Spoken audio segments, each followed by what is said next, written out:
All right. New podcast, boys and germs. I have the legend himself, Mr. Karl ORourke, who has labelled himself the uneducated PT. But going off his Instagram, he's far from uneducated. Far from it. No, I think you might be taking it a tad too far with legend anyway, but uneducated maybe, yeah. Legend. David, thanks for having me on. I really enjoyed the last chat we had, so I'm looking forward to having a conversation with you and just catching up with you. Yeah, brilliant. Brilliant, lad. I'm sure most of the people that will be listening to my podcast will know of you already. You're popular online, you've got a good following, and you've got this, which I really admire, this zero bullshit approach to the content you put out there. You don't fucking bubble wrap anything or wrap it up fancy. You just tell it like it is. You tell people to eat normal. You don't tell them to fucking follow any fads. Yeah. And it's great. It's great. It's a breath of fresh air. So no wonder you've gained popularity. I just want to start off as like, why? Why what made you take that route with fitness? What made you take that kind of direction with how you come across online? Yeah, so I've had a few people say that to me, and to be honest, I don't really think too much about it. I think because I've been kind of doing the kind of content game for a couple of years now, um it's almost like verbal diarrhea just through my phone. It's like I just think of something and I just put it out there. I don't really second guess myself. If I have an idea, I just say it. If something kind of bothers me, I just say, and I almost vent through my phone. It's kind of like my personal diary that 100,000 people can actually read. Now sometimes that works in my favor, and sometimes it gets me in trouble, and sometimes I have to be like, okay, maybe I got it wrong on what I'm speaking about, and so a lot of the time it helps me to kind of make sense of my thoughts as well. So I think in terms of like when people say kind of no bullshit and stuff like that, essentially what I'm just doing is just being honest with myself in terms of my thoughts and what I think about a certain subject or how someone's come across in terms of their point of view. And we know social media is just a lot of people just arguing with each other over their a difference of opinions, and a lot of time it's just people that actually listen to your point. They're just projecting their own circumstances or experiences or whatever it is. But yeah, I think in terms of kind of just saying it how I say it is, I don't really think too much about it. I just try to be honest with myself and then put that across rather than worry about whether this comes across okay to the audience and worrying about what they think. And I think a lot of people try to play to the algorithm or try to play to their audience. And we call that audience capture when you're more concerned about what the audience thinks of you rather than what you think of yourself. And I think that's really important is that if you can become comfortable with yourself and you can be assured in who you are and your opinions, obviously think long and hard about your opinions before you just put something out there. But if you are assured in what you're saying, I think that can come across to people and they can then resonate and relate to you because they know that that's your opinion and you're not just, jumping on a bandwagon or, following the latest trend or, just copying word for word what someone else thinks or says. Yeah, solid, solid. It's like you as you said, you use your social media like a diary. So Yeah. would it be fair to say that, like, as I know, going myself working with certain mentors online, and there's a lot of people out there helping people with their social media content, and you got to create your strategy, you got to create your plan. But it's funny, I've noticed people like yourself and Sean Casey and other Irish creators. It's kind of like it doesn't seem like they have a plan here, but they don't need a plan. It's just themselves. So you don't create a plan. You just create and post. Yeah, I just create and post. And like I'm not saying there's a right way or wrong way to do it. I have gone through phases where, I've tried to be strategic in terms of, putting up I would say after a while, because I put in a certain amount of reps in terms of, I would create content every day. I would write an email or I would write a video or whatever it is and I would put it up. Eventually I just stopped following a plan and just started to create for the sake of creating. And because I enjoy creating content, whether that's, me writing a post of an opinion that I have, or even just doing like a funny sketch with a friend in a gym or whatever it is, I I don't even think about it like there's rules. And I know there's lots of kind of social media managers online and you have to make sure that you're doing it this way or this way, and you have to post 3 times a day, and one has to be, value, and the other one has to be selling your services or whatever the case may be. For me, I don't follow that because I just see my social media as just a reflection of my thoughts, and I just follow that impulse. And for me, it's worked well. So I think everyone has to find their own way with it. I think because I've been doing it long enough, it kind of just comes natural to me anyway. But I can understand why, over t if you're just starting out, especially because when you first start out social media and you first start creating content, it can be very draining at the start because everything takes you longer to write, takes you longer to edit, takes you longer to record videos because you're not comfortable on camera, so you have to do it 100 times rather than once.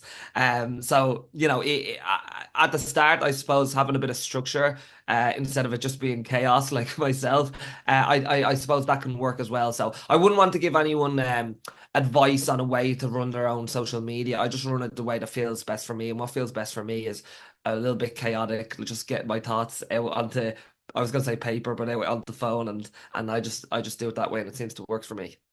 Well, it absolutely does. And you mentioned that you've been doing it a long time. So, were you creating content before it was popular on social media, or what do you mean by a long time?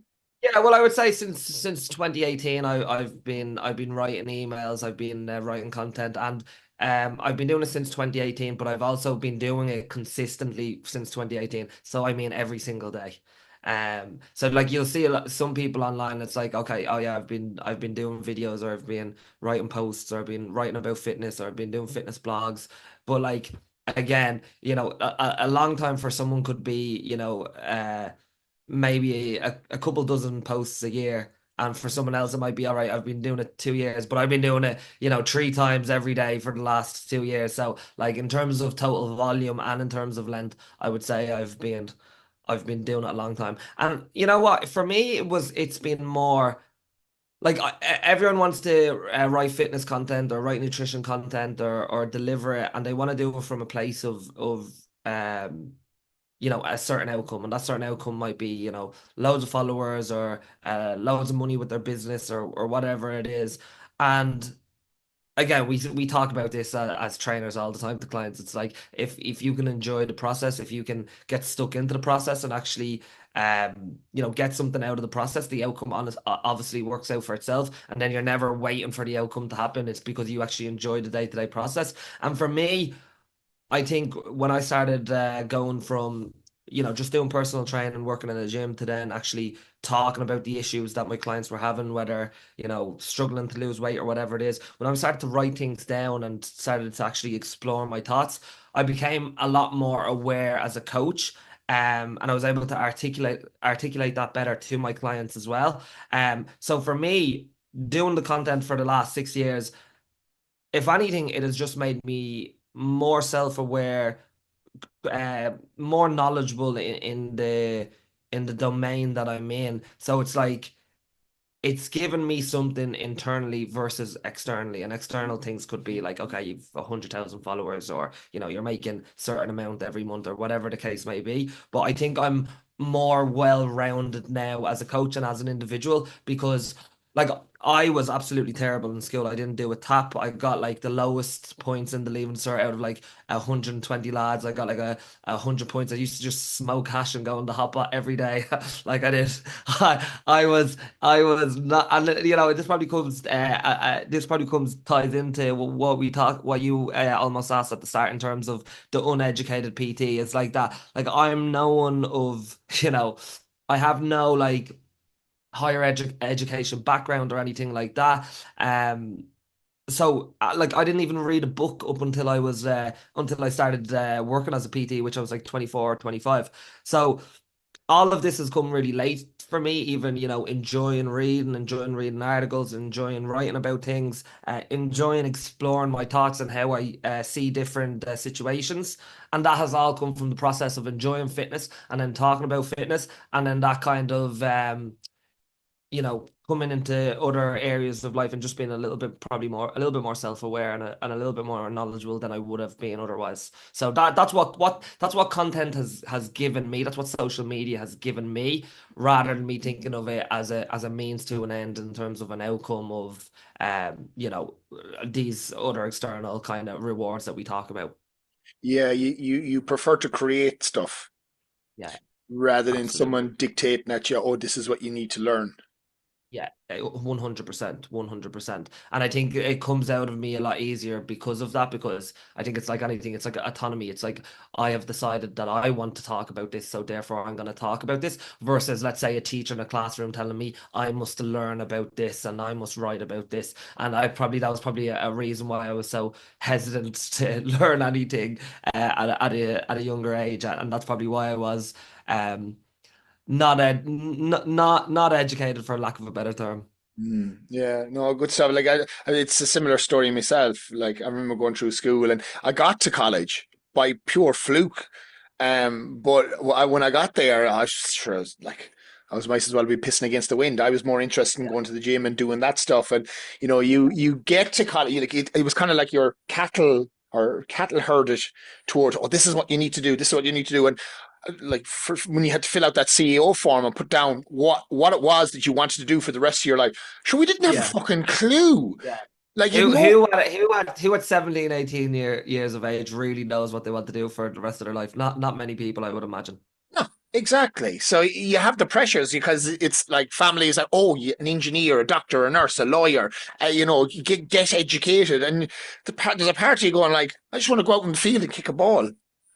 Yeah, yeah, yeah. Absolutely. And I think I think it's also like what I would say is, when you're younger, the more different things you can do, the better, because like it gives you more of an idea of what you want to fall into later in life, which is great. Like I know there is some people who pick a career early on and they just go hell for leather with that and they stick it out for the rest of their life and they live really great quality lives. And do you know what I mean? If that works for people, that works for people. But I suppose if there's any young men listening to this who might not be sure what they want to do with the rest of their lives, and they might, it might not even be at 17, 18. Like I was 24, I was working as a metal sheet worker. I still didn't know what I wanted to do with my life. I had no interest in actually going into fitness.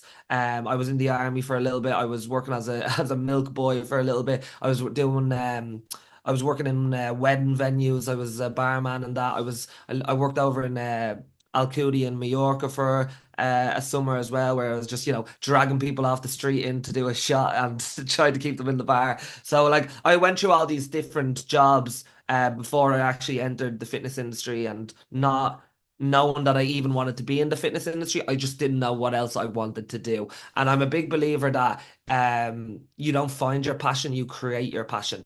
And like I didn't have a passion for fitness, but then I got into it. I got my certificate. I started taking classes. I got a buzz for being around other people and seeing how you could make them feel at the end of a class, and kind of, getting that feedback from just interacting with people. And I got hooked on it. And then from there, I eventually got hooked on, all the other aspects that comes from the fitness industry, like, going into different training modalities and talking about diet and diet culture and all these things. And, then it started to ripple into online coaching and behavior change. And again, it's just building your curiosity through a passion that you actually created. And like you said, it's like, you know, you're not gonna know what you want to do at that age. Most people don't. Um, but if you try enough things, eventually something's gonna stick, I think. I couldn't agree with that more. Don't get pigeonholed. Try stuff. Yeah, yeah, And like it sounds like you've gone through the phone book of careers there. yeah, absolutely, absolutely. Can I ask you, out of everything that you've done prior to fitness, Mm. what was the one? Okay, this is a double-barreled question. What was the one thing that you done that you're like, that was the tits? Fucking loved that. And what was the thing that you done before you got into fitness that you feel you learned the most from that helps you now? Yeah, that's a great question. So what I thought was a job that I actually loved, and the only reason that I left it was because of circumstances at home. So I actually joined the army, and I was working out of Rathmines, Cahill Brew, I think it was, and I was even though I wasn't like, even though I didn't live a healthy lifestyle, I was, I would smoke hash and go out on the piss and not really look after my body, so to speak. Go out on a Friday and might come home on a Tuesday morning, weighing 20 kilos lighter. But I was always quite fit and active, and I still trained, and I loved running and stuff like that. So when I went into the army, I was the fittest in the company there, out of like 120 lads.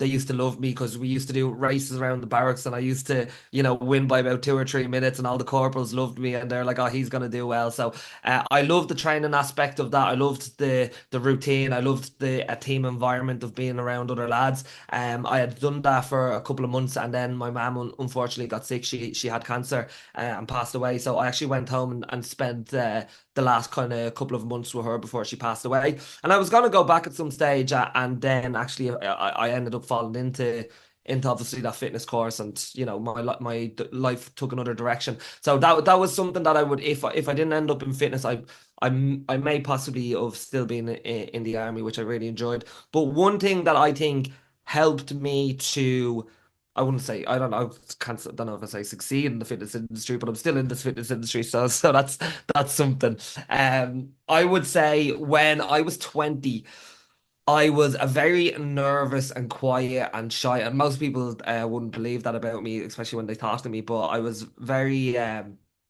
you know, wouldn't look at people in the eye. I didn't have the confidence to go over to talk to people. And we know, personal training and coaching, it's a very personal service, and it's a very outgoing service. You have to be able to talk to people. You have to be able to have conversations with people. You have to be able to work with people. And when I went over to work in when I was 20, I went over to work in Alcudia, in a bar, and it was my first time being away from home. I was so anxious, so sick that I couldn't even eat for the first 3 days. And, not being someone who was that outgoing, my job was to stand on the street, and as hundreds of people walked past, I'd have to drag them in. I was forced out of my comfort zone and forced into talking to people. And you know what they say about exposure therapy. It's like the thing that you fear the most. It's like you have to expose yourself to that again and again and again and again. And the more times you do it, that fear starts to just disappear. And for me, that was it. It was like I had to force myself to talk to all kinds of people, young, old, women, men, drunk people, sober people. People saying, "Shut up, you little Paddy," you calling me with all sorts of names. But it was the best, probably the best life experience and work experience that I've had. And I got pissed every night as well. And at 20, that was all right. And I met a few girls along the way as well, which was also, brought me into, let's say, manhood, if we're gonna say that. So Yeah. yeah, I had to talk to people every night. I had to drag people into the bar, and I had to keep them in the bar. I had to have conversations with them. So it definitely put me out of my comfort zone. And then when I got home from Mallorca that year, um, I felt like a different man. I felt like someone that could actually go and do things, and not be shy, and be outgoing, and actually take on challenges, or whatever the case may be. And that's what I would also say to young people, that like, if you don't know what you want to do with your life, like I didn't know what I wanted to do at that stage. I had nothing going for me. I had no qualifications. I was just sitting at home smoking weed, playing FIFA, doing feck all. And I said, you know what, I need a change in my life. I think when you're young, and when you can like live rough, and you don't need lots of money, and you can, you're made of rubber, and you can just get on with it. Where now I would never do something like that. I need a king size bed, and I need to be in bed by 8 p.m., not fucking 5 a.m. So, but when you're young, it's the best time to do that, and it's the best time to just expose yourself to different people, a different environment. And people think like, oh, like going abroad to get pissed. That's, obviously isn't ambitious. It can be the most ambitious thing you can do, because it can literally give you the social skills that you'll take into any job after that. Exactly. Exactly. It's that it's trying different wild shit. It doesn't have to be just this straight line to whatever you're going to do. The most random things will give you the best experience. And I'll say the same myself. I worked on cruise ships, and the job required me to do seminars in front of people and sales.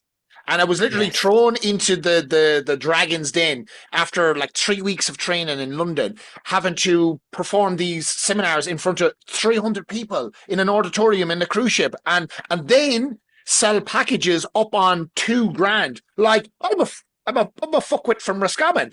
What seminars and sales training did I ever get? But that 9 months I spent on cruise ships was the best sales and in-person training I could have ever asked for. You couldn't get that in 3 years of college. Mm, yeah, I think that's it's so important. It's like and like colleges is important for a lot of people, but like making sure that you have life experience. Do you know what I mean? And building a bit of a outer shell because life is tough and you might need a helmet. And when you go out young and you experience it and you build a bit of resilience, but through doing things like that, things that are gonna make you uncomfortable, like that is invaluable experience, I think. Yeah, yeah, super true, so true.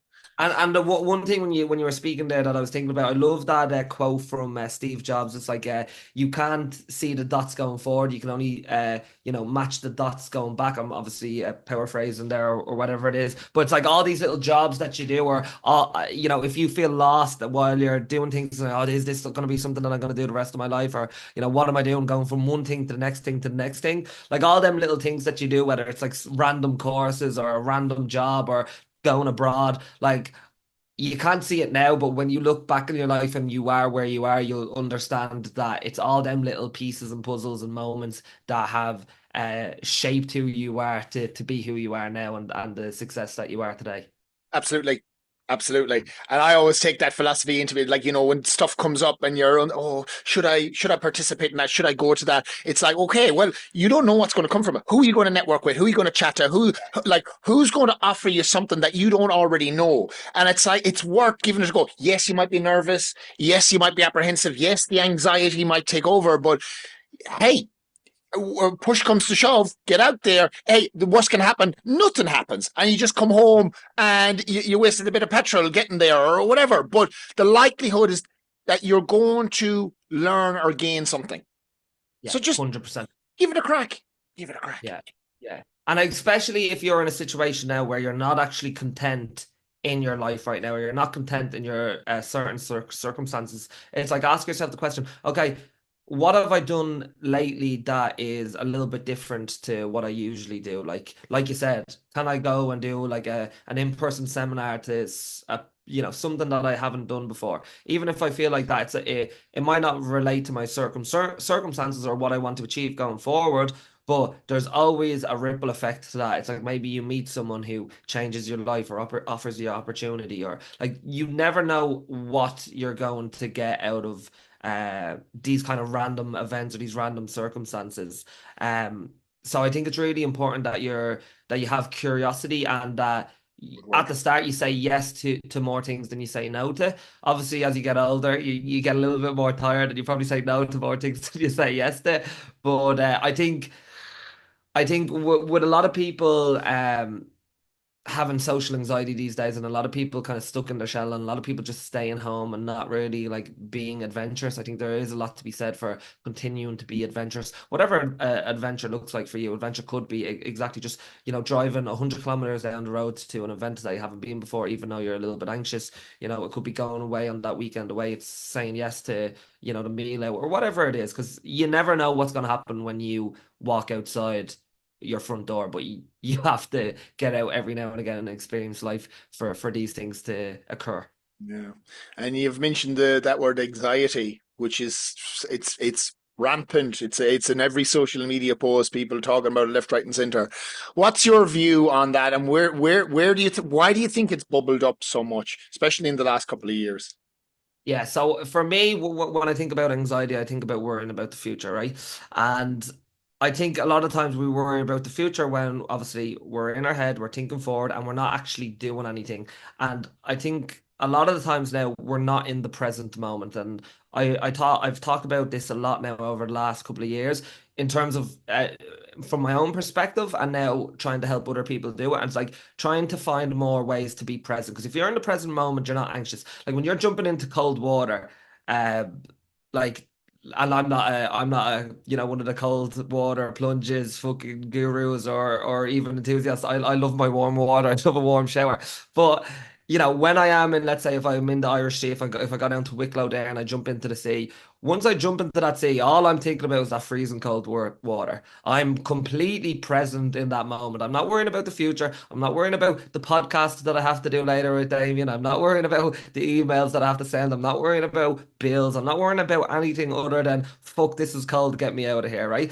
So I think a lot of the times that we don't do enough, or we don't interact enough, or we're not in the present moment enough these days.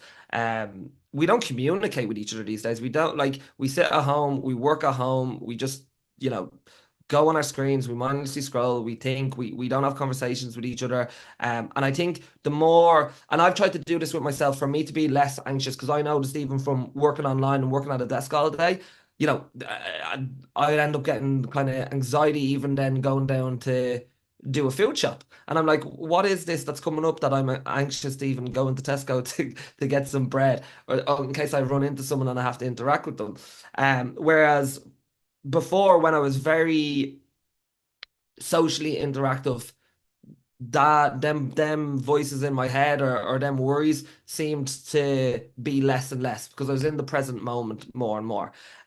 So what I tried to do in terms of being in the present a little bit more, and not thinking about the future, not worrying, is okay, what can I do to be in the present moment?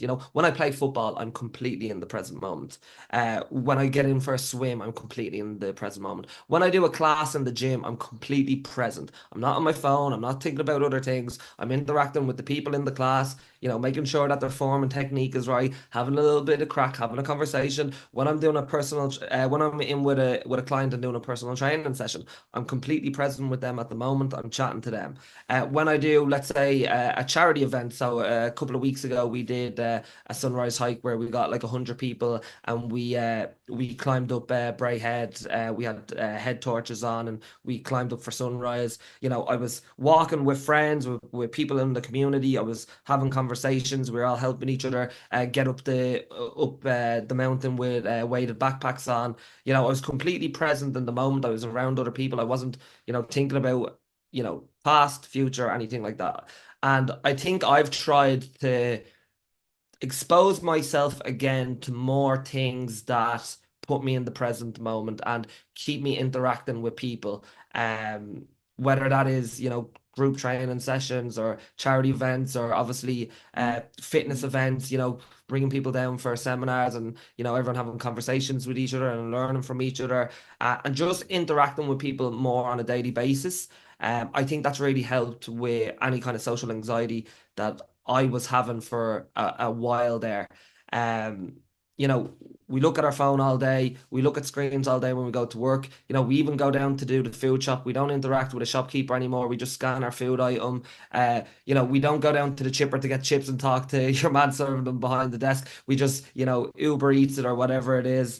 People don't even go out on dates anymore. They just swipe on Tinder. So it's just constant, constant, constant, not actually interacting with humans anymore, not having a human connection anymore, just everything through technology. And obviously, look, technology has given us a lot. It's given you a lot. It's given me a lot.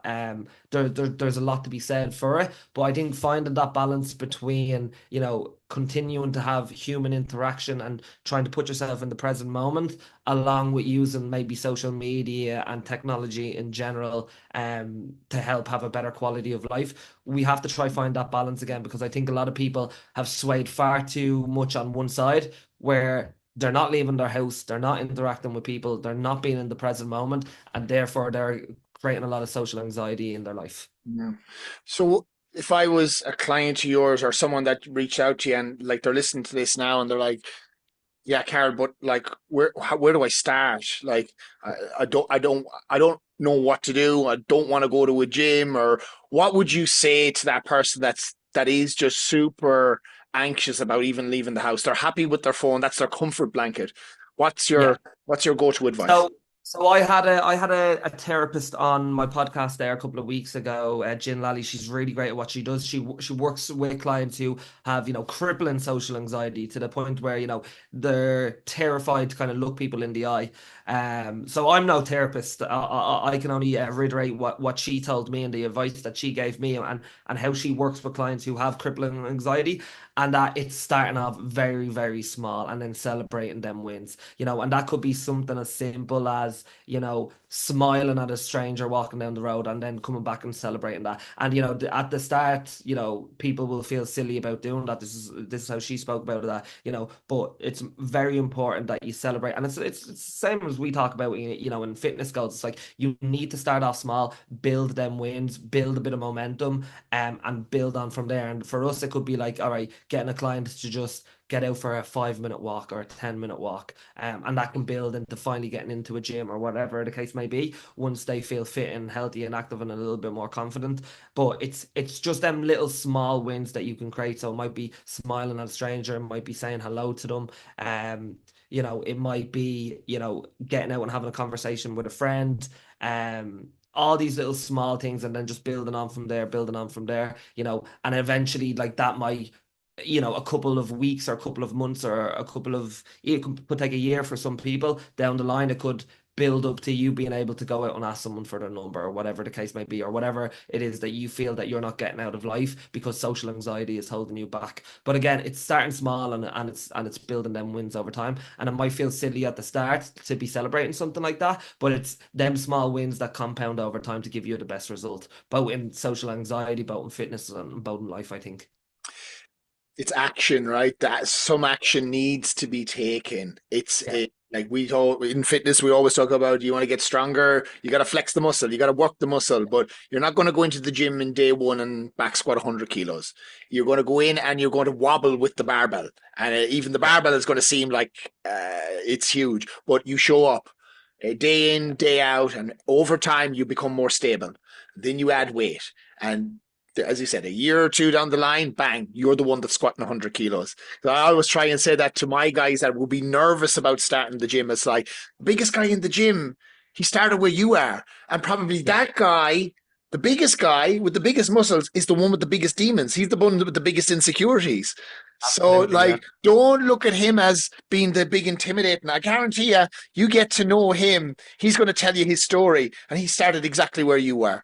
And it's I got two sentences for the lads to use when they go to a gym, just to give a prompt them. It's like, if you're stuck at a machine, ask someone. It's like, do you know how this machine works? You ask the biggest guy in the gym. He's going to give you a 45-minute seminar. He'll love it. He'll love Yeah, it. they love it. Or the second question is, you look like you've been training a long time. Like, how long have you been doing this? And then bang, again, you're going to get the life story because you're feeding into what they're doing, and they're there to Oh, they self love it. development. Like anyone asks me something in the gym, oh, I'm all about it. Like I Yeah. get to have a chat. So People want to feel useful. bingo, bingo. Yeah, Yeah, and the gym analogy is a really good one. If we're going to talk about social anxiety or anxiety in general, the gym one is a really good one. So like most trainers will know, and I've done this with clients who suffer from really bad from anxiety. It might be like step one might not even be going into the gym. Step one might be just walking up to the door and walking back. That's all I want you to do is walk to the door, walk back. Because if you can get from your house to the car, if you can get from your car to the car park, if you can get from the car park to the door, you're closer than you've ever been before.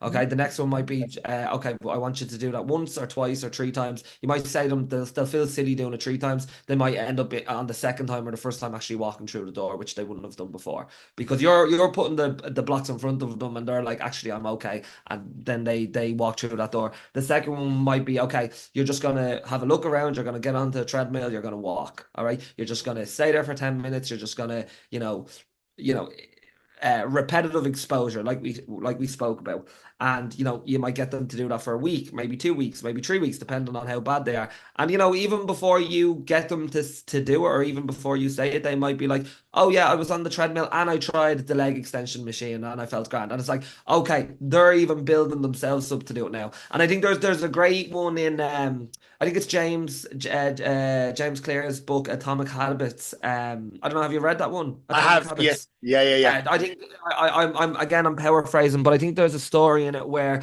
they're trying to help a client build the habit of going to the gym and going regularly. And I think they set him a task of you can go to the gym. You have to go to the gym every single day for like 2 months or whatever it is, but you can only stay there for 10 minutes. Yeah. And what happened is he went in, he'd go for 10 minutes, he'd leave, he'd feel silly, he'd go in, he'd be there for 10 minutes, he'd feel silly. And after a while, without actually telling the person that has made up this plan, started staying in there for 20 minutes, 30 minutes. It's like, you know what, I'm already there. And then over time, then that ends up becoming a habit because again, it's what we talked about. It's repetitive exposure to the thing that scares you no longer it will scare you. It was the same when I went to Spain and I had to, get myself in front of strangers, terrified to do it. But after talking to 100 people, you're not scared anymore. But for you to get over whatever scares you, for you to get over that anxiety. The cost of entry is feeling the fear and doing it anyway and feeling uncomfortable. But that doesn't mean we have to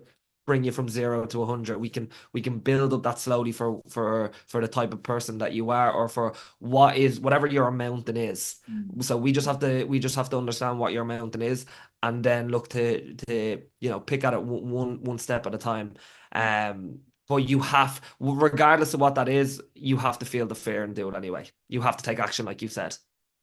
Absolutely. And the thing is, anxiety and fear never actually go away.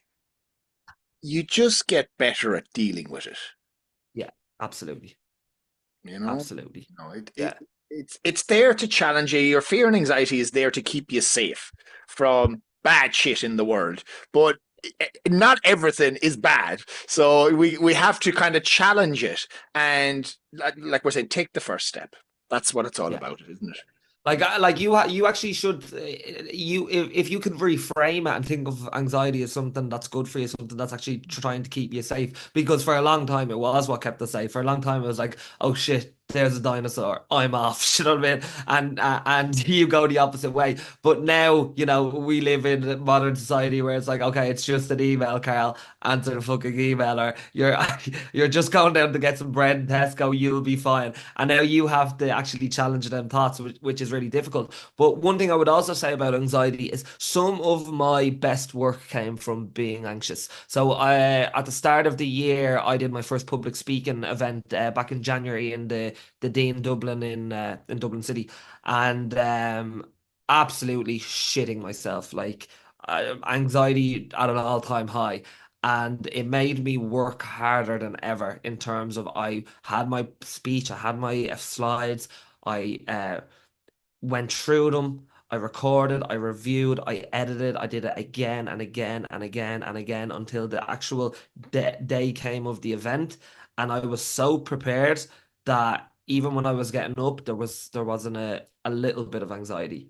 And it was because I was so prepared to do the talk because I did it so many times that if I had to do it one more time, I swear I was going to blow my brains out. Like I did it so many times, I could have done that speech in my sleep. So you can also look at anxiety as something that actually helps you to work harder. It gives you that energy that you might need for fear of failing. But a lot of people associate anxiety as something bad, something to, run away from rather than run towards. Yeah, and that is the thing. If people want to like medicate themselves or mask it away or numb themselves to anxiety, like I want to switch this off. But the Yeah, point you've just made there is use it as a tool to make yourself better because it's there for a reason. yeah, 100%. It's not going anywhere, like Yeah. you said. Hmm. No. So if you can reframe that and understand, and that's again challenging your thoughts, and that's it's the whole mind game that we have to play with ourselves, isn't it? It's like if you can challenge this as, use this as something to fuel you rather than to destroy you, you can't be beaten then. Yeah. And then going off that, do you have tools that you would give to your clients that can help them like manage that, or is there anything that you Well, would? we in terms of we're not in the school fitness program, a lot of the stuff we do is journaling. I think like I would never have considered myself someone who journals. Back when I was a younger man, I'd be like, who is this lad? I don't know this lad at all. But a couple of years I got into it. I can't remember how I got into it. Even it was just a couple of pages here and there. I was just kind of answering questions, and it kind of just spitballed from there. And we would do a lot of journaling on reframing negative talk and negative self-talk. So it would be simple things like, oh, I hate my legs. Like, if someone's suffering from bad body image issues, it's like, oh, I hate my legs. Okay, I understand you hate your legs, and I'm not asking you to love your legs or love yourself, or do any of this kind of toxic positivity or anything like that. But your legs do serve a purpose. They serve functionality. So what do your legs do that you can appreciate? Oh, well, my legs help me to run, and I love running. It's like, okay, so at least we can create neutrality in terms of in terms of the functionality of that body part. And that can help people to go from kind of self-hatred to at least self-acceptance and maybe self-respect. And from there, we can start to make positive change. So like reframing has been a huge one in terms of how I help clients in terms of relationship with food, body image issues. But I think in terms of what we're speaking about as well, even in terms of fear, it's like, okay, what can I learn from this? Okay, this is the thing that I'm scared of. What is it that I'm scared of? And can we kind of break that down? Okay, what's the worst thing that happens? Like if we use myself for an example, it's like, okay, you're doing your first public speaking event in front of 120 people. Okay, I'm terrified. Okay, what's the worst thing that could happen? The worst thing could happen is that I freeze and I'm not able to speak. Okay, and then what? And then I look like an idiot. Okay, and then what? And then I have to walk away, not having completed the speech. Okay, and then what? And then, I go home and I feel like crap. Okay, and then what? And then I have to get up and I have to continue to work. Okay, and then what? And then I get on with my life. And, the worst thing that could have happened, if you play it out, usually it's not that bad. You're still alive. You've survived it. And I think when you break, because we catastrophize everything in our head, right? So when we can actually break these things down through kind of, whatever the journal prompt is, I think we can kind of rationalize our thoughts because we're very emotional. And then if we can create a little bit of kind of rational thoughts in terms of the actual circumstances that's happening or that we're perceiving to happen, I think we can help us to be a little bit more calm and then actually just continue on with what we need to do. That's powerful stuff. Powerful. Yeah, the journaling is such a big thing. Big, Yeah. big thing. I there's mine. It's never far. It's never far from me. And I mostly work with men. And you know, guys can be a little bit more reluctant to get Tough. into this sort of thing, more so Very than, tough. yeah, more so than women, because women would, it's almost like they would do it anyway. They've always Yeah. kind of kept journals or diaries and whatnot. So just to ask you, like, what do you do to get your male clients on board with this, or how do you manage I that? think I think, and to be fair, I 100% agree with you, but I also think that it will come down to the personality as well, and also how you the importance you make around this, and them getting the initial feedback from it, right? So like I've had women in my program who didn't get on board with it, never did it, and never got anything from it, and that's fine. That's gonna happen. I've had men who have done it and absolutely loved it and continue to do it, and I've had men who you really have to get them on board with doing it. I think you can only emphasize the importance of it. You can only hype it up as much as possible. But it's like even going to the gym or doing any kind of behavior, isn't it? It's like they have to end up doing it. They have to want to do it. They have to have enough of a reason, of a pain maybe, to actually get on board with doing the thing. Then do the thing and actually feel the benefits from it. And then it starts to grow into more and more and more. And I know for me at the start it was like, I just did it once over, maybe I think it might have been a course or something I was doing. I just had to write down my thoughts. It was the first time I actually did it. I think also writing content actually helped me to get more on board with this as well, because that's essentially writing down my thoughts, just sending it out to the masses. But I think if once you start to get a little bit of feedback that this actually works, or actually this is actually making a difference to me, and maybe for some people it doesn't make a difference to them, and that's fine, and they can go on with their lives and do other things. But I think if you're in a position where you're not happy with your circumstances, you're not happy with your thoughts, you are your worst enemy, like, and you're not doing anything else and nothing else is working, it's like all right, just try it. If it doesn't work, you can go back to being miserable anyway. You know? And sometimes with men, you have to be a little bit more blunt like that and just be like, well, you're miserable anyway. So do you know what I mean? Like you said, the worst thing that could happen is you've spent a couple of minutes writing and nothing's happened, and you can go on with your life. But the best case scenario is that you actually get your shit together. You're in a clearer thought process and you stop doing these kind of destructive behaviors that are actually ruining your life. So if you can kind of paint the outcome for them, I think that makes it easier for people to do the process. Like most people don't want to go to the gym, right? But they want to be in great shape. They want to look good. So like you're not selling going to the gym. You're selling the outcome of looking good naked or whatever it is for that person. And I think with journaling at the if there's any coaches out there listening to this who were like, oh, I really would like to get my clients to kind of embrace the journaling aspect and the psychological aspect of their training or of the goals that they want to achieve, can you sell the outcome to them? And this is part of the outcome. And if they notice the benefits of it, they'll start doing it. But you can't make anyone do anything. You can bring a horse to water, but you can't make it drink the water. But what you can do is you can make a horse thirsty. And by doing that, what I mean is you can make someone motivated to want to do the thing by selling the outcome of it. But they have to essentially do the work themselves. Make a horse thirsty. Yeah. Bang. I like that. Yeah. Giddy up. Well, that's what it is. That's the whole idea of being a coach, right? It's like, you can't force someone to train, but you can make them motivated to want to train. You can sell them the outcome. You can make them understand that if they do X, Y, and Z, this is what happens. So you can't make them do X, Y, or Z. A lot of people think they can. A lot of people think they can just shout at someone until they change, but a person will only change until they want to change. But you can help them by creating the path and by selling that as the best thing in the world and helping them to understand why it's important to do it this way.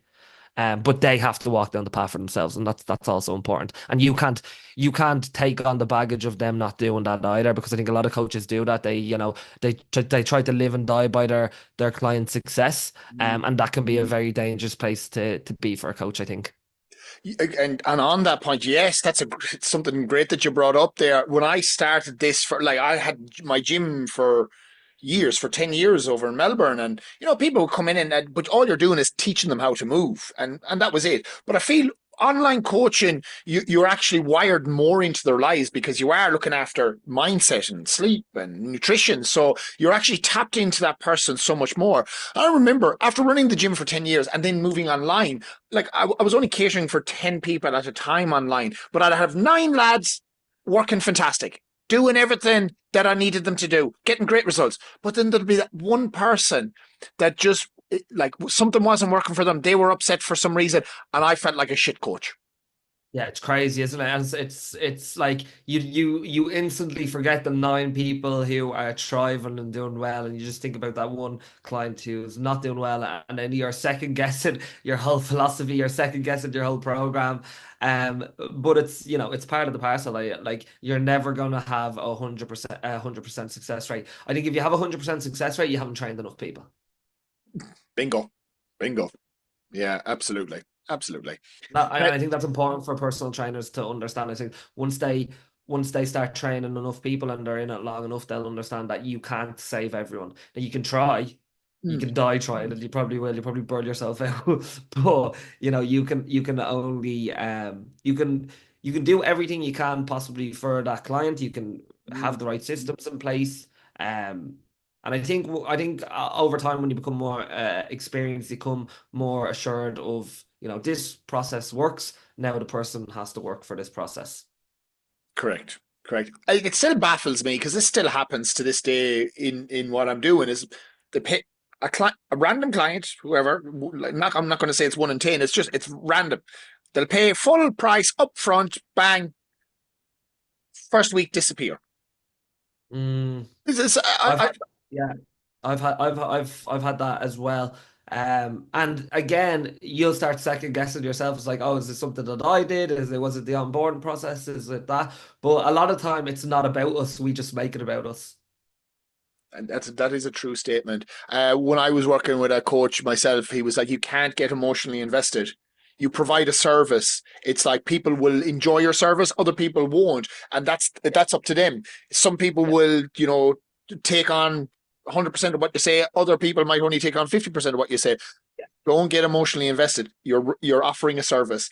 Be a Yeah. business owner and And what I would say on top of that is sometimes it's not even about the personality. Like sometimes, like I know you have some people who are all in, some people who are half in, but you might have you might have the same person who might come to you at a certain point when it just wasn't actually they just weren't in the right headspace. They started, they weren't in the right headspace. Stuff went on at home, and they didn't, see it through, the program that you've set for them. And they might come back to you in a couple of years. That's happened to me, and they might be all in, and even though it's the same person, it's a completely different person in terms of their attitude and their perspective to the process and to what you do. Like I know personally myself, I've hired coaches and I've been a terrible client.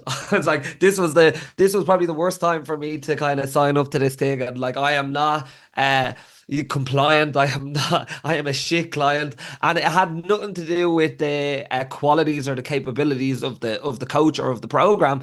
It was just my own shit and my own shit that I was dealing with. And then I've worked under other people, and I've been unbelievable because it was the right time, I was in the right headspace, and it was something that was there was urgency and it was important to me. So again, it's like it's never about you. It's like unless you're doing something like terribly wrong and your success rate is like nobody's getting results ever. It's like okay, maybe you should start to question how your coaching process or your process in general. But that's usually not the case. Usually it's the other like most coaches are good coaches. Most personal trainers are good personal trainers. Most people care a lot about their clients and about their clients' results to their own detriment, where they think that anyone who doesn't get a result, it's down to them. But really, it might just not have been a good time for that person.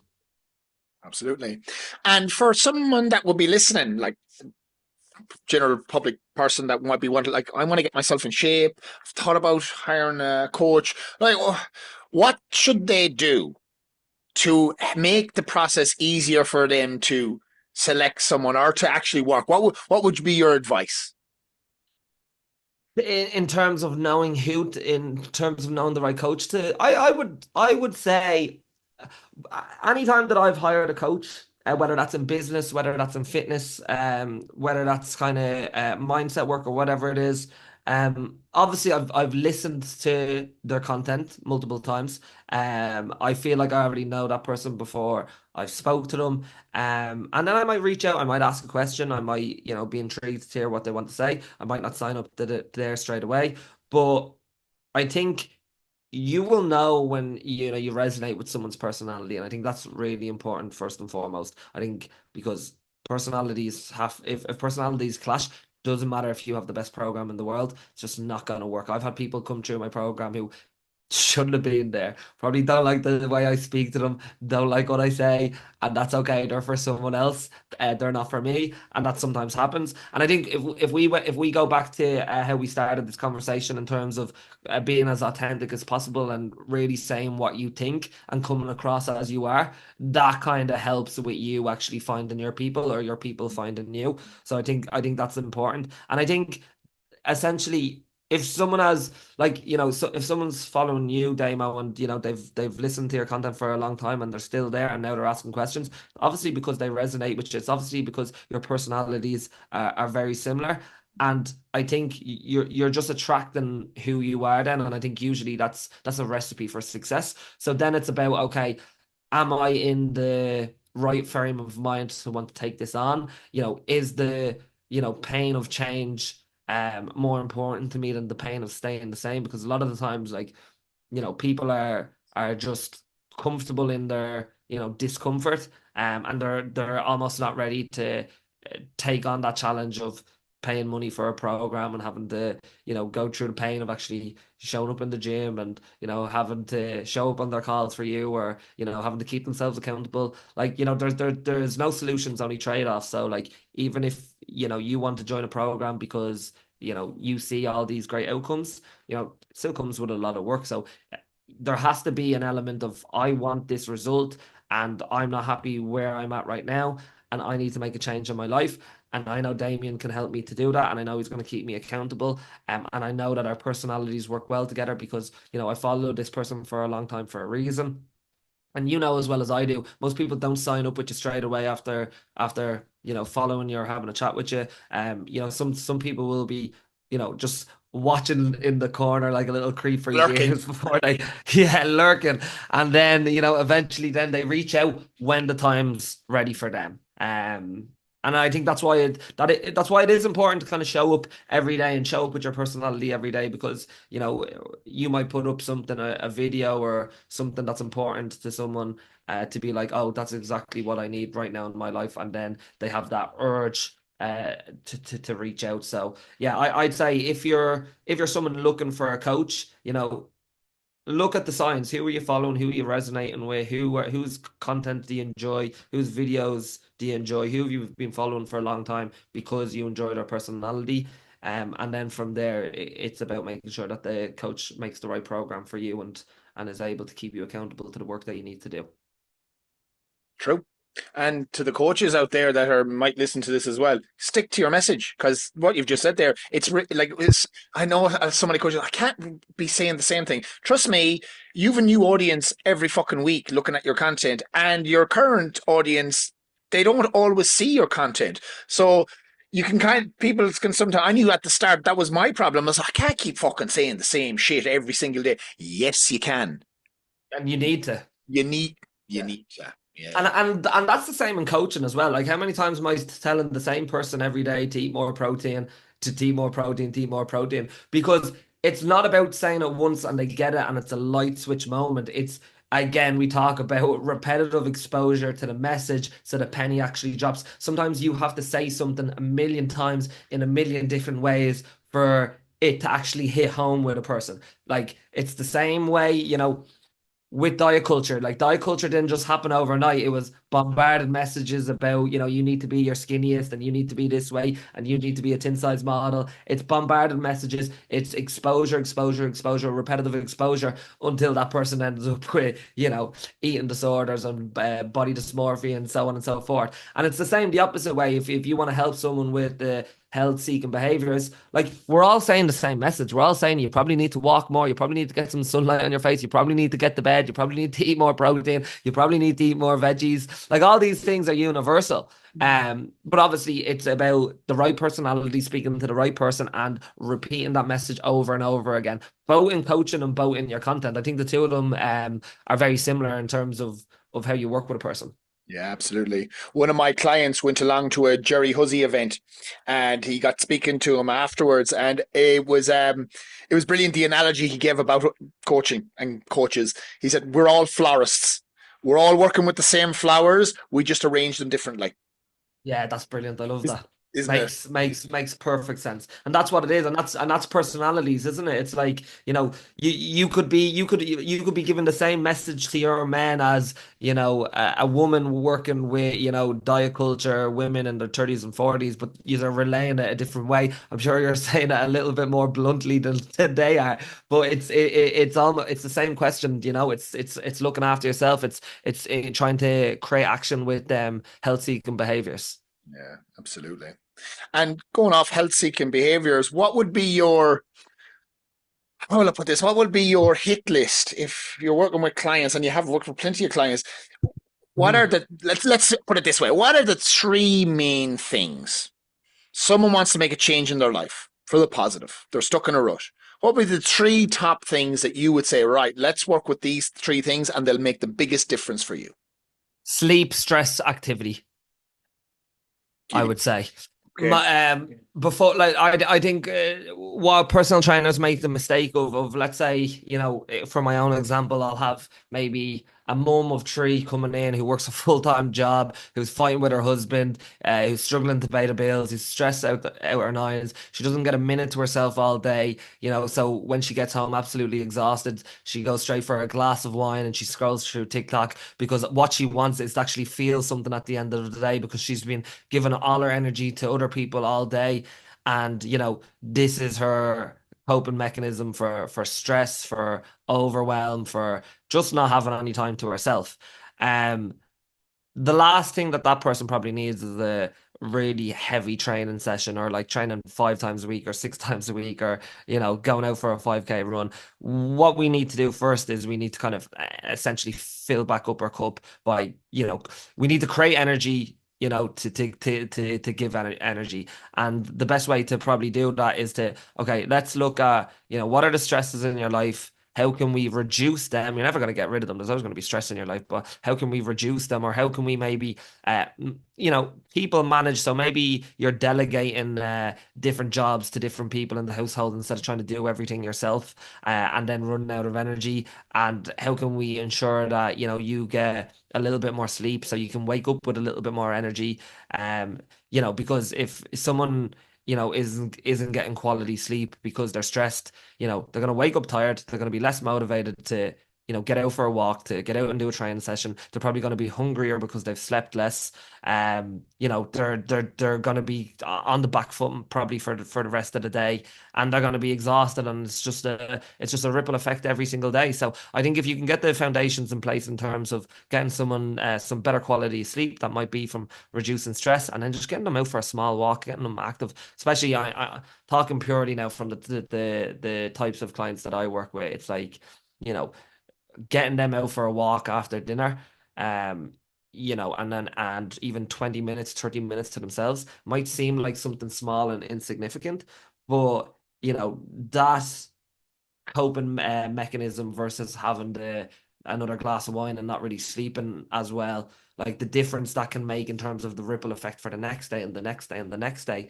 And now eventually it's like, I'm actually sleeping a little bit better because I went out for that walk and I actually moved my body. Now that I'm sleeping a little bit better, I'm waking up with a little bit more energy. Jeez, you know what? I might actually have more energy now. I might have actually time to actually prep myself a high protein breakfast, or actually eat something, or to, have time to make myself something in the morning rather than just kind of running off fumes and grabbing something on the go. And now that I've ate a little bit more, maybe I've a little bit more energy to actually get to the gym and do a training session. So you see all these little small behaviors start to compound to build up a bit of momentum to actually get that person, physically fit, or whatever the goal may be for them. But it starts with them small actions and behaviors. Like, you can't do much running off 2 or 3 hours sleep. So if you can get some quality sleep, if you can reduce their stress levels, if you can get them out for a small walk, because that will improve their mood. I think doing them three things and doing them well builds the platform for bigger and greater things. Yeah. And everything that you've mentioned there, you don't need a gym, you don't need any special equipment. You just need yourself to tune into it. Yeah, Sleep, yeah, stress, and activity. yeah. Simple The small formula. the small things are the big things, and that's the problem, is that just because it's simple advice doesn't mean that it's easy to implement. And I think people mistake simple for easy. It's like you probably know what you need to do. You're just not doing it because life is stressful and you're working on autopilot at the moment. And you have these eating behaviors or small habits that you know you're not like you said, you're not really in tune to right now, that if we can make you more aware of, you can start to, combat them and help build a bit of momentum and energy for you to do them other things that we spoke about. That's right. And I think that's the job of the coach. It's not landing someone immediately with this big fancy training program and this elaborate meal plan and be like, right, fucking here we go. Let's hit the ground running, fucking benching 100 kilos and eating rabbit food. Is that Yeah, that shit is unnecessary. It's like, right, meet them where they are. yeah, Meet them where they are. 100%. Yeah. 100%. The cortisol levels are already sky high, and now you want to throw them into an assault bike, burpees, and a load of vegetables, and then you're worried why they crash and they don't come back to you. Well, that's probably why. You gotta make it easy, but you gotta make it not. I wouldn't even call it easy, because it's actually not easy to help people to reduce their stress and sleep and go for a walk. But you gotta build that foundation and build up from there slowly.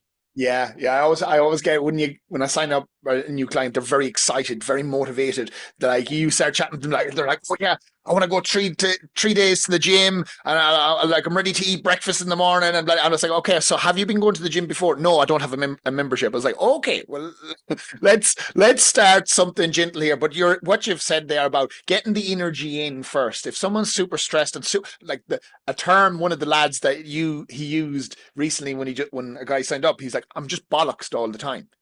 And Yeah, I was like, well, that's exactly. Yeah, well, let's unbollocks you. So how are we going to Yeah, do that? It's you need more energy. So sleep and food is going to be an important thing here before we even think about the gym. And yeah, I will always say to the guys that they'll tell their family and friends that I'm exhausted and I'm tired and I'm bollocks. Do you know what the advice the family and friends will give? You're doing too much. You need to yeah, slow down. You need to take a break. But for busy people, that is the worst advice ever. It's like, well, slow down, stop. How the fuck am I going to do that? Who are you going to take my place? Are you going to go to work for me? Are you going to look after the kids? So my thing is like, okay, you're only doing quarter of what you can do because you're underfueled and you're underslept. So if we put some fuel and sleep in there, you're actually going to do 4 times what you're currently doing.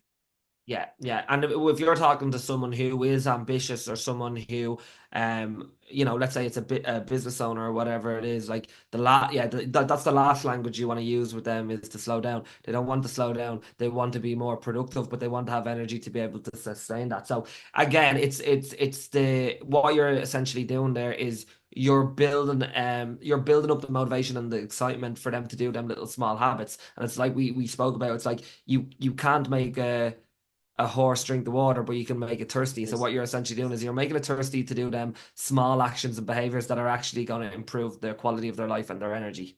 Yeah. So good, so good. Yeah, you're like the people that are working with you. They're lucky. You're a good bloody coach, that's for sure. Appreciate Now, you.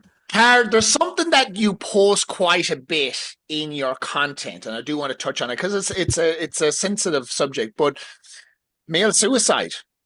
Yeah, yeah, yeah. I've been talking about it a lot of lately. It's like I spoke to you at the start. It's like when I'm thinking about a topic or when something intrigues me or something I find interesting, like I'll just go into it and I'll deep dive into it and I'll use my platform to kind of try to understand it a little bit more. And yeah, I've been doing a lot of charity work in terms of that as well. There's obviously, yourself, there's a lot of men under 30 dying by suicide in Ireland at the moment. It's the highest predictor of death of men under 30 in the country, more than road accidents. um so what I've done is I've started to run these charity events where, like we talked about, whether it's a fitness event or whether it's you know doing a sunrise hike or whatever it is.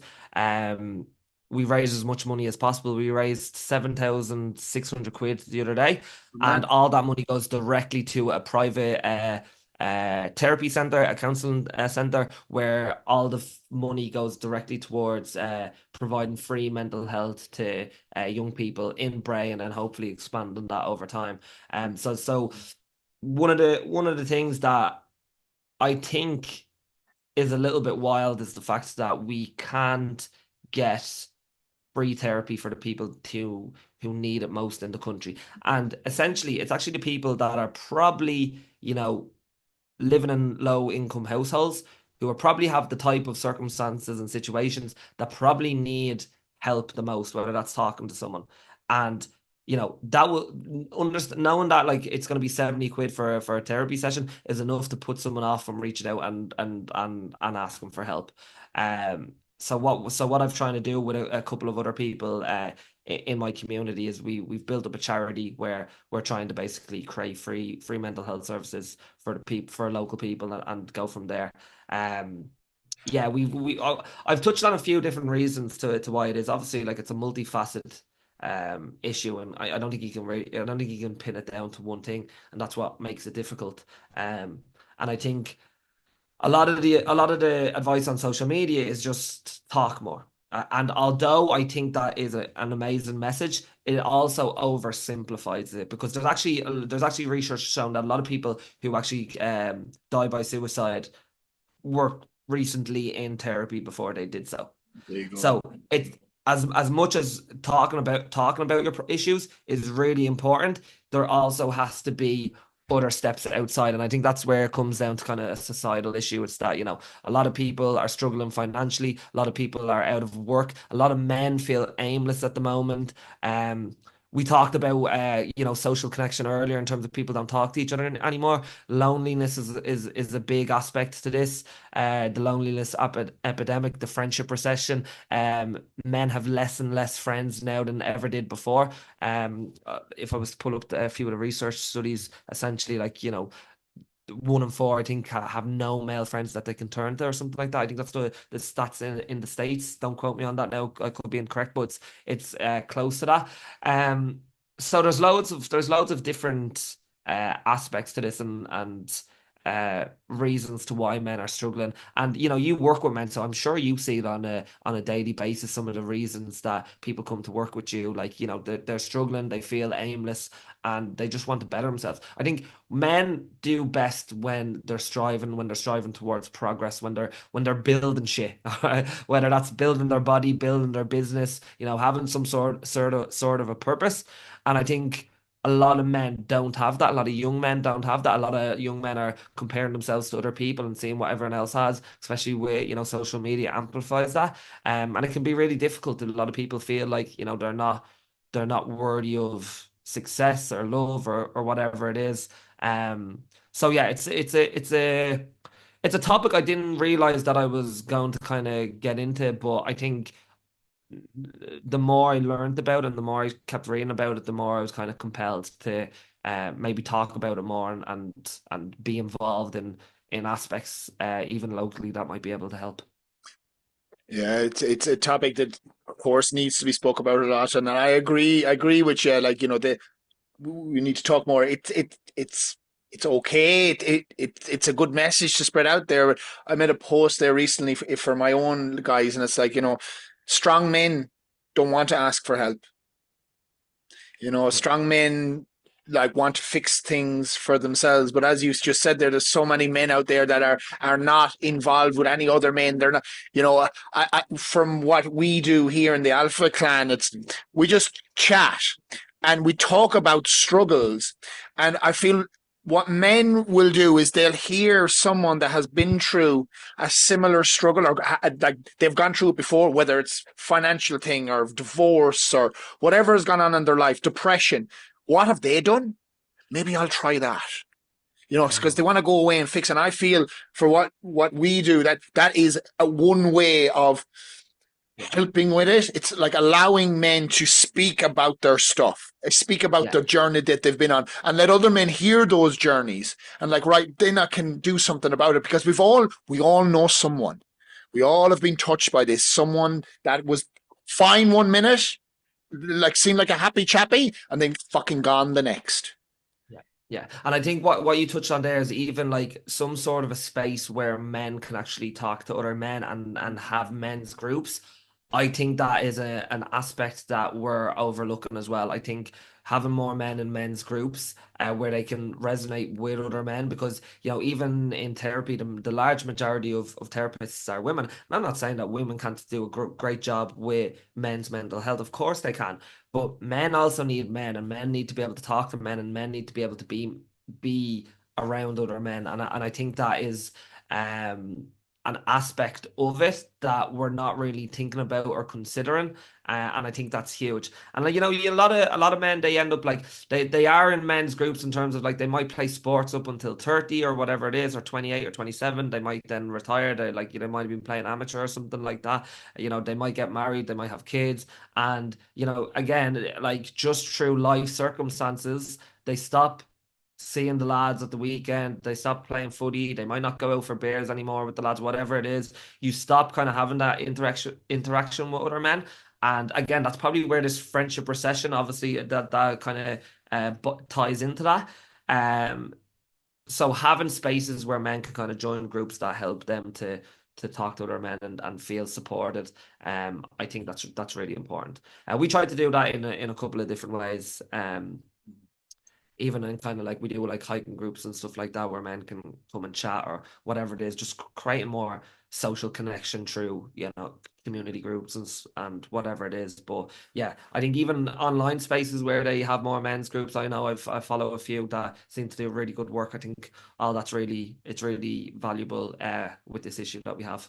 Yeah. And your hikes that you do, are they a common thing? Do you run them on a regular basis?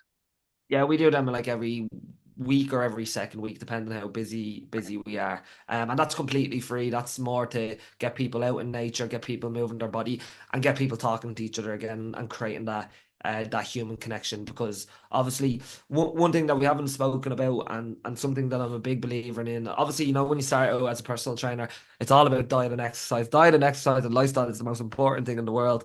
And that will solve everything. That will solve all of your issues. But like the longer I've done this, the more I realize that, a big aspect of this is social connection. And, they did research where, loneliness is as harmful, if not more harmful, than smoking up to 15 cigarettes a day, and greater than obesity and inactivity. Loneliness is one of the biggest predictors of all-cause mortality. And we're living in a loneliness epidemic where, some people, could go weeks without speaking to someone. And that is not good for your health because we are social animals. All right. And we need, regardless of people want to be, the lone wolf or whatever it is and think that they don't need anyone, like, that is just a protection mechanism that you have put up because someone probably hurt you down the line somewhere. But you need people and people need you. And, you need your community, you need family, you need friends. You need to create human connection in some way. And that's why I do a lot of kind of community stuff now as well, on top of obviously the fitness and the training, because I think that's a large part of it that we're missing. It's a large piece of the puzzle that we're missing in terms of health. And a lot of people don't know how to interact with each other anymore. Like we talked about with social anxiety and so on, people have forgotten how to kind of reach out and chat to each other and say hello to a friend, or, to ask someone to go out for, a coffee or a lunch. And I think COVID had a big part to play in that as well, where people got used to being isolated, and they kind of never came out of that. So I tried to put on as many things as possible where you kind of get the community involved together and out together, and that feeling of belonging, which I think is really important. Yeah, that's brilliant. I was what a memory that jumped up for me. Like back in when Roscommon, and I'm sure it would have happened in Dublin as well. Back 20 years ago, when I was only a young fella, you could come into your kitchen and there could be someone sitting at the table drinking mug of tea, like they was calling over to see your owl lad or your owl lady, and then Yeah, you just let themselves in because the door's always open and there's always something going on. Oh Jesus, how's it getting on? How are you getting on? Like, and that was just normal. But Jesus, normal.